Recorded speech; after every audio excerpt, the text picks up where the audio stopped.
Sveikas. Manau, jeigu jau domiesi, užsiiminėjai, galbūt dar tik mokiniesi treidinimu, manau, jau esi girdėjęs apie tokį dalyką kaip prop firmas. Tai firmos leidžiančios bet kokiam mirtingajam už pakankamai nedidelį mokestį užsidirbti pinigus būtent treidinant. Jeigu vis dar nežinai, kas yra prop firmos, tai siūlyčiau apsilankyti mano TikTok profilyje, ten esu sukūręs trumpą video su paaiškinimais, kaip jos veikia ir kas iš viso tai yra. O šiandien mes pakalbėsime būtent, kaip padidinti šansus pradėti uždirbinėti pinigus. Pačioje pradžioje galbūt kaip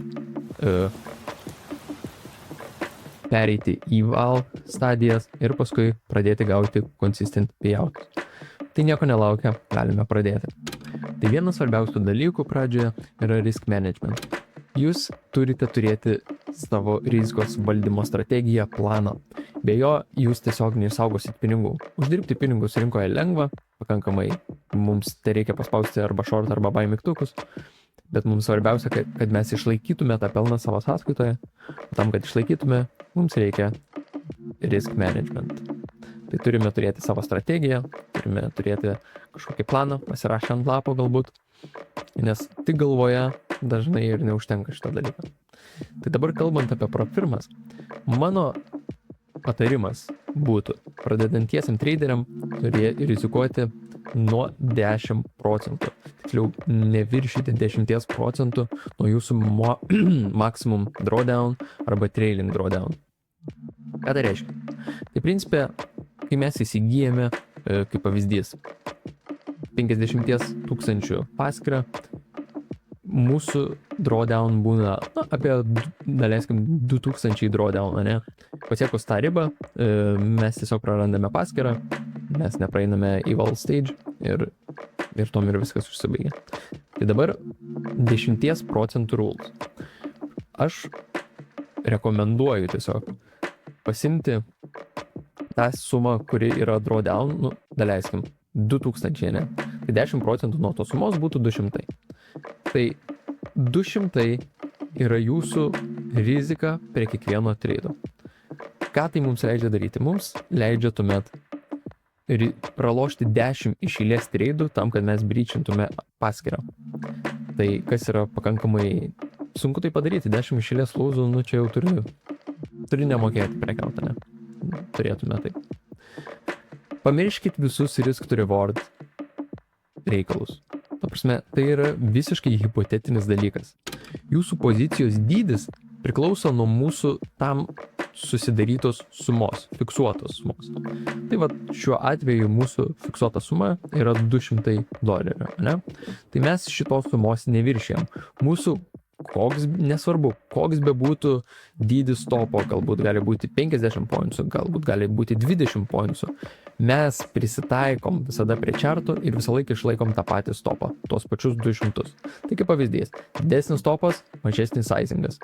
Mažesnis stopas, didesnis sizingas, ne? Tai taip ir mes žiūrėdami į čartus, prisitaikydami prie marketo kondicijų, mes taip nusistatome savo stopus. Leisk čartui diktuoti jūsų riziką, ne pozicijos dydį patį, su kuriuo atidarinėjom. Ne emocijos, ne gudumas, ne viltis, ne norai kažkokie, ne išgalvoti, o tai, kas jums yra prieš akis ir tai, kas pas jūsų yra užrašyta ant lapo. Tai viskas, ko reikia, būtent rizikos valdymui. Dabar kiti dalykai yra, kai auginame akauntus, galbūt treidinam live akauntus, ne? Aš tada, sakyčiau, labiau dinamiškai žiūrėčiau į stop lossus, į mūsų priimamą riziką. Bet šiuo atveju pakankamai paprasta ir kiekvienam prieinama ši strategija 10% būtent ant prop firmų. Vėlgi, kol esam į val stage, aš asmeniškai rizikuoju žymiai daugiau, rizikuoju 2-3 tradais, kad pereičiau į val accountą. Bet vėlgi, jeigu jūsų yra, kaip pavyzdys, pirmas dar tik akauntas, antras, trečias, galbūt nesat niekada praėję, tuomet siūlyčiau praktikuoti 10% rule. Antras svarbus dalykas yra trading modelis. Kiekvienas sandoris ar tradas privalo būti pagal jūsų modelį ar strategiją, kad išlaikytumėte nuoseklumą ir fokusuotumėtės tik ant aukšto patikimumo setupų. Tradinimas yra realiai šansų žaidimas. Rinka gali eiti tik tais į viršų arba į apačią. Tai todėl daug kas ir sako, kad tai yra gamblinimas. Bet jeigu mes šansus padidinam į savo pusę, mes turime didesnį pranašumą prieš rinką, laimėti šitą žaidimą ir pagaliau uždirbinėti pinigus iš to.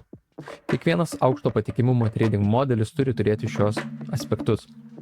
Tai pirma, marketo kondicijos supratimas. Tai yra bene svarbiausias, kad mes suprastume, kur mes esam, kokios kondicijos, koks price actionas, turim news, neturim, kas įtakoja. Galbūt per overnight sesiją mes turėjome, 500 pointsų į viršų, tai automatiškai mes suprantame, kad marketas unopen bus tiesiog lėtesnis galbūt. Antras dalykas turėti naratyvą. Kodėl kaina turėtų būtent ten judėti. Turime savo bias kaip pavyzdys, žiūrim internal, turime viršuje buy side liquidity kaip pavyzdys. Bet mes turime turėti atsakymą, kodėl mes manome, kad ten eis ta rinka. Galbūt mes didesnėme time frame esame labai bearish bias. Galbūt mes po apačią turim pilną sell side liquidity, kur mūsų rinka juda. Tai turime turėti visada naratyvą. Tuomet reikia suprasti marketų struktūrą, turėti tikrą order flow, kokie bullish ar bearish PDRai yra respected ar disrespected. Geri pozicijų užėjimo ir išėjimo taškai. Tikėjimas savo modeliu. Daugelis traderių kovoja su pasitikėjimus, abejoja savo strategiją, abejoja savo modeliu. Tiesiog viskas, kai reikia priimti sprendimą, tampa abejonė. Tai baimė, tai yra trūkumas praktikos ir analizės bei žurnalo vedimo. Įdėjus labai daug darbo į backtestinimą, trade vedimas, į žurnalą dokumentaciją, užaugins pasitikėjimą jūsų pačia idėja. Tai skirsite nemažą laiko dalį backtestinant ir dokumentuojant viską. Jums nebereikės galvoti ar abejoti savo priimamais sprendimais, kadangi jūs jau turėsite viską užsirašę, galbūt paskutinius 100-200 treidų, galbūt 500 netgi treidų. Ir jeigu jūsų galutinis rezultatas yra profitable, tai jūs tuomet tikėsite savim, kad tai veikia. Ir nebereikės klausinėti, ar čia šį kartą suveiks ar nesuveiks. Jūs visą laiką turėsite vietą pažiūrėti tiesiog prieš akis, jeigu kils abejonės bet kurio metu. Galbūt atpažinsite netgi panašią situaciją iš praeities. Profirmas. Profirmas yra nuostabi vieta daugeliui už prieinamas kainas tikrai susikurti nuoseklų portfelio auginimą. Mano nuomonė, Futures Elite, MyFinet Futures, Topstep yra geriausiai ir prieinamiausias Futures profirmos šiuo metu rinkoje. Žinoma, tų profirmų yra pakankamai daug, yra mažesnių, kur pigiau. Žinoma, yra ir didesnių kaip Apex, galbūt. Bet kiekvieną kartą reikia renkantis profirmą įsivertinti, pasiskaityti taisyklės, kadangi profirmos yra visada suinteresuotos paimti iš jūsų pinigus, kad jūs praloštumėte. Tai reikia su to susitaikyti, bet jos bet kokiu atveju suteikiam kiekvienam žmogui galimybę užsidirbti, tiesiog įstato į jūs tam tikrus rėmus. Tai dažnai žmonės nepaskaito taisyklių, aš pats niekada neskaitydavau taisyklių, bet būtent profirmos yra ta vieta, kur reikėtų paskaityti taisyklės pačios firmos, viską įsiaiškinti prieš pradedant prekiaut, galbūt praėjus eval stage'ą, kai jau gauname funded accountą, tuomet dar labiau įsitikinti, pasiklausti būtent pačio supporto, jeigu turite neaiškumų prieš pradedant, pasiskaityti visus FAQ jų page'uose ir taip toliau. Trailing drawdown gali būti lengvai suvaldomi su teisingu risk management. Paprasčiausiai tai 10% rizika visiškai tai pateisina. Tai nėra apie greitą profito paėmimą, kad greičiau dabar čia rizikuojam didesnę sumą, galbūt greičiau priimam sprendimus, o ne skubame. Mes turime tai išbraukti savo iš galvos. Profirmos ir yra skirtos mums kaip žmonėms, kodėl mes perkame tos accountus, tai yra nuosekliems payoutams gauti. Kad lėtai ir nuosekliai kurtumėmės uždarbį iš profirmų. Kad mes turime tai žiūrėti kaip į mūsų algą. Mes darome darbą, už padarytą darbą, teisinglingą darbą, kantrybę, už priimtus sprendimus, mes gauname išmokas. Bet mes profirmose esame įriboti tam tikrus rėmus, žaidžiame pagal jų taisyklės ir jeigu nors kartą pabandysite nusižengti tom taisyklėm, susipažinsit su realybė. Psichologija. Visi kalba ir žino, kad psichologija yra vienas svarbiausių dalykų, tačiau niekas nepasako, kurioje būtent psichologijos pusėje mums reikėtų daugiau skirti laiko ir fokusuotis. Kas daugiausiai įtakoja iš psichologinės pusės mūsų tradingą. Tai yra 4 skirtingos vietos. Tai yra nekantrumas, impulsyvumas, godumas arba tas vadinamas greed ir baimė. Apžvelkime viską iš arčiau. Nekantrumas. Tai yra bene svarbiausias dalykas prekyboje, tai yra kantrybė. Yra savotiškas menas sėdėti prie monitoriaus valandą, 2 ar net daugiau ir matant prastą price action tiesiog nieko nedaryti, netidaryti pozicijų ir išlaukti to savo A+ modelio, kol jis jums atsiras prieš akis. Svarbu ignoruoti viską aplinkui, visą noise, visą triukšmą markete, kas vyksta, nepanikuoti, kai marketas kyla galbūt 200 poncijų prieš jūsų ir nepradėti galvoti, kad oi, čia galėjau iššokti, čia blemba, čia. Ne. Augantis traderis turi mokėti sėdėti ramus, tiesiog nieko nedaryti iki tol, kol nepamatysim tai prieš akis, ko mes atėjom iš visi market, dėl ko mes prekiaujam. Galbūt jūs norite greitai uždirbti pinigus, kas yra blogai. Galbūt jūs jaučiate FOMO, kad matote marketas kyla arba leidžiasi, jums nužiūrėta direkcija, jūs pramazinot savo entry, netidarinėkit pozicijų. Iki šitus dalykus identifikuosit pasąmoniškai, jūs turite žiūrėti į save, kaip į veidrodį. Tai suprasit, kad tas nekaltas panikavimas tik atitolina nuo realiai svajonės, jeigu jūsų svajonė yra gyventi iš prekybos. Tai svarbu save matyti prieš akis, galite pasižymėti, kad visą laiką turėtumėte prieš akis, kad esant tam momentui, kadangi tai nebus, kad taip per dieną viskas išgyja. Kai turėsit tai prieš akis ir galbūt sėdėsit markete, analizuosit ir jausit vėl tą patį jausmą, jūs atpažinsit save, turėsit prieš akis ir bus paprasčiau tiesiog nebedaryti to. Nes jūs suprasite, kad jeigu dabar jūs užeisite poziciją ir netgi jeigu tai pasiseks jūsų naudą, gausit profitą, tai tiesiog ilgalaikiu laikotarpiu žlugdo jūsų svajonę. Baimė. Jūs bijot tai, kad tiesiog paprasčiausiai tai gali nesuveikti jūsų galbūt setupas arba pozicija, kurią atidarė. Ir tiesą sakant, visi tai patiria. Anksčiau ir vėliau mes tai išsigydom. Bet baimė išblėsta tada, kai jūs backtestinate ir dokumentuojate visą. Per begalę pakartojimų atsiras aiškumas ir išmoksite suprasti, jog jūs tai matėte prieš tai ir galbūt netgi, kaip ir minėjau prieš tai, prieš akis netgi turite atsakymą. Prieš akis jūs tiesiog matysite, kiek kartų tai suveikė, kodėl tai suveikė, kiek balanso liko, kiek kartų nesuveikė, kiek laiko tradas jūsų truko ir visas daug didesnė informacija priklausomai, kiek jūs užsivesite į jūsų žurnalą po kiekvieno atlikto backtestinimo, galbūt po kiekvieno tradinimo, bet tai yra labai svarbu, kadangi tai išaugins jūsų pasitikėjimą savimi, savo modeliu, savo strategiją, viską išsitestavus, jūs tiesiog paauksite kaip traderis. Netgi didžiausi traderiai, jie patys dokumentuoja viską. Netgi kai esate profitable, galbūt uždirbėte didelis pinigus, visi dokumentuoja. Kadangi tai augina asmenybę. Kad ir kaip tai skamba paprasta, žinau, kad tai tingisi, bet turit suprasti, kad tai tiesiog tai bus į naudą ateičiai. Ir tais momentais, kai jūs savim nebepasitikėsite, galbūt sudeginsite 1, 2, 3 pro pirmos akauntus, ne, galbūt dar daugiau. Bet svarbiausia yra nepasiduoti, nes jeigu pasiduosite, tai viskas. Jūs tas žinias, kurias įgyjate, jūs atidavėt baimiai. Tai svarbiausia tiesiog turėti prieš save, prieš savo akis visą laiką tai, ko norite. Turėti žurnalą, turėti strategiją, turėti modelį, turėti viską, kad kilus klausimams jūsų atsakymas būtų prieš akis. Na ir paskutinis dalykas tai būtų godumas arba tas grydinimas vadinamas, ne? Tai atsiranda tiesiog iš nepasitikėjimo savimi ir savo modeliu. Kodėl? Todėl, nes kai tampame greedy arba priimame tiesiog kvailus sprendimus skubotus, mes tiesiog sakome, kad mūsų modelis veikia tik šiandien ir va šiuo metu. Ir jisai jau rytoj mes ateisim rytoj į marketą ir jisai nebeveiks. Kai jūsų modelis ar strategija sako, jog pozicija vienaip ar kitaip uždaryta, galbūt gavote break-even, galbūt pasiekėte tik profit, galbūt stop lossą gavote, ne? Jūs tuom ir turi baigtis tą dieną. Nežinau, galbūt jūs strategija atlikti 2-3 traidus, bet mes negalim viršyti to, kas yra mūsų plane. Vėlgi sakau, vėlgi to, kas mums prieš akis.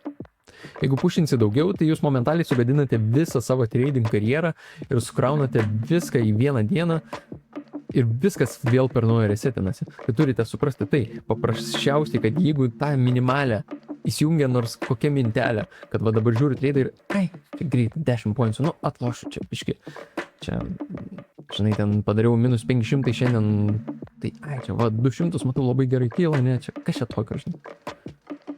Tai tą dieną galbūt kažką tokio ir nebus, galbūt ir atsipirksite, nes tiesiog nupirkti ar parduoti, čia atidaryti tas pozicijas yra lengviausia. Bet kodėl jūs tai darote ir ilgalaikai perspektyvai, ar jūs džiaugtumėtės, ar mentorius arba profitable traderis žiūrėdamas į būtent tą jūsų atliekamą veiksmą jums paspaustų ranką? Atsakykit savo iš šitą klausimą būtent tada, kai norėsit užgrydinti, ar tai šokti į FOMO, revenge tradinti, arba overleveraginti. Jūs atsakykit tai klausimą. Ar jūs pats rytoj, kai nebebūsite emotional, džiaugstumėtės savo šitų priimtų sprendimų? Turit suprasti, kad modelis ar strategija paremta pasikartojančių fenomenų. Jeigu tai nepasikartoja ir jūsų neveikia, tai mes automatiškai taip netradintume. Bet jeigu mes esame išsibektisinę, esame užsivedę žurnalą, mes pasitikintis tą dieną ateinam, bet kažkas užvaldo emocijos ir mes tiesiog norim, nežinau, priimti kvailus tos vadinamus sprendimus, tai supraskit, kad šiandien nėra paskutinė diena, kai marketas veikia. Praleidai entry, viskas gerai. Praleisk, jau geriau praleisti, užsirašyti, galbūt pramisinai tiesiog, galbūt pabijojai, svarbiausia viską dokumentuoti. Ir tai jau geriau bus, jau progresas, negu atidaryti tiesiog ne pagal planą, ar tiesiog šokti į FOMO. Tai visada pagalvokite prieš atliekant savo veiksmus, ar tikrai jūsų plane yra toks veiksmas numatytas. Dabar nepamenu kur, bet esu girdėjęs tokį dalyką ir labai man tai patiko. Tai yra strykinimas. Ką turiu omeny, tai būtent užsivesti stryką. Na, kaip, nežinau, galbūt seniau naudojate kažkas Snapchatą, arba dabar mačiau ir TikTok'e jau atsiranda šitas dalykas, ne? Bet tiesiog vesti stryką. Gerų įpročių stryką. Ta prasme, turėti kažkokią lapelį, kur tiesiog skaičiukai svedamės, ne? Bet naujas mėnuo prasideda, kaip pavyzdys, ne? Pirmą dieną traderime ir ar mes nesulaužome stryko. Duokit, tai ant kiek padės ir šiaip labai smagus dalykas ir žaidybinė forma gaunasi, bet ir tiesiog padeda augti, kadangi praėjus galbūt 2 savaitėm ir mes tiesiog buvom labai jau savo geri ir nieko nesulaužė mane, nei vieno savo plano ar strategijos dalies. Ir ateis tas momentas, kai mes jausimės labai emotional, galbūt prarasim, nežinau, kažkokį labai high probability trade, ne? Ir užvaldys tos emocijos ir mes tiesiog prieš akis vėlgi turėsime savo stryką. Ir ar mes tikrai norime sulaužti? Jeigu nors kartas nusižengiam, viską braukiam ir vedam per naują. Tai visai šitas dalykas smagus. O šiaip labai tiesiog linkiu kiekvienam apmastyti, užsirašyti visą planą, turėti visada ant popieriaus, ne kažkur internete, negalvoja tuo labiau, bet tiesiog ant lapo, kad turėtumėt pasiėmę tą lapą, va taip pat, nežinau, kažkokį lapelį užsivedat, ne, arba sąsiuvinį, galbūt iš viso susikurti kažkokį žurnalą, ne, ir pasimti ir vat atsisėdat jūs prieš marketą, ne, pasiemate, pasidedate čia taip ant stalo, persiskaitote dar kartą viską, ką esat užsirašę. Ir tuomet žiūrite. Jeigu kyla kažkokių klausimų, vėlgi jūs turite viską savo prieš akis, ne? Tai labai linkiu kiekvienam susiimti, tiesiog apmastyti. O dabar dar rekomenduočiau ir per naują peržiūrėti šitą video, pasimti tą patį naują popieriaus lapą ir užsirašyti visus aspektus, kas tau jautiesi, kad yra svarbu, nes kiekvienam skirtingai. Bet čia bendrinis dalykas, kaip tau padidinti šansus yra laimėti prieš profirmą ir pagaliau pereiti eval stages ir pradėti uždirbinėti pinigus. Tai tikiuosi gavai kažkiek naudos iš to. Jeigu taip, padėk like, sharing, kam aktualu galbūt bus ir pakomentuok, kas labiausiai patiko ir galbūt kokių kitų naujų video norėtum. Taip pat kviečiu prisijungti į mūsų Discordą. Ten nemokamai šiuo metu bent jau darau live transliacijas. Ne kiekvieną dieną, bet greitų metų pradėsim ir kiekvieną dieną. Yra bendruomenė, kurie pasidalina savo laimėjimais. Taip pat gali pasidalinti ir tu. vieni kitus palaikom, tai svarbiausia turėti tą bendruomenę, nes traderio gyvenimas yra pakankamai sunkus, kadangi mes neturime į ką atsiremti. Neturime, kas to užsiema, neturime kam pasiguosti, nes niekas mūsų nesupras, ne? Tai jeigu jautiesi taip, tai linkiu tikrai prisijungti į mūsų Discordą. Ir ačiū, kad žiūrėjote ir susitiksime kitame video.